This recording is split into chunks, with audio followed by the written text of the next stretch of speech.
organizmda bir necha yuzlab kasalliklarning 75-80% ni kelib chiqishi omili, ya'ni sababi bitta ekan. Bu ham esa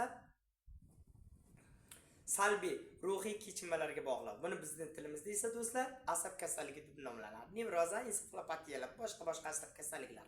Bular qisqacha qilib aytganda nima belgilarni va kasalliklarni keltirib chiqaradi? Ozginasini aytib o'tamiz. Mana oddiygram. Erkaklar mayli, ayollarda ham jinsiy zaiflik, kortizol gormoni oshib ketishi va undan tashqari salgina qo'rquv yoki stressga tushganda sahr hosil bo'lib qolish, ba'zilarda esa vitiligolar. Ba'zilar yurak og'rib, qon quyib qolishi va uy almashishi. Ozginachasini aytdim, qo'ydim xolos. Undan tashqari ko'plab omillari bor.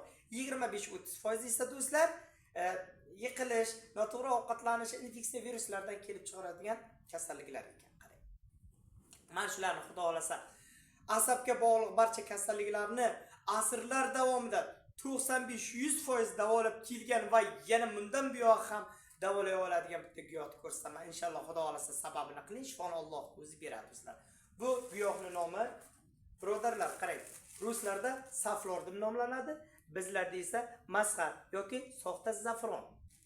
Hamma bilgan o'sha zafron moyini, ya'ni yog'ini iste'mol uchun ishlatamiz.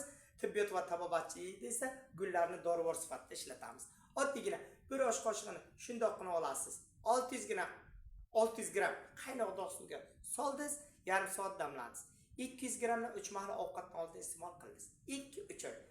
Faqatgina do'stlar, yurak sus uradiganlar yoki qon bosimini past yuruvchilar iltimos ehtiyotkorlik bilan qo'llaysiz, mutaxassis maslahati bilan. Bu giyohdan bemalol foydalanavering. Qolgan kasalliklarga, hattoki miyadagi va prostata bezdagi onkologiyani ham oldini olib davolab berish xususiyati mavjud ekan. Qonni dahshat suyultiradi. Ishonavering, o'zim ish ko'rganman.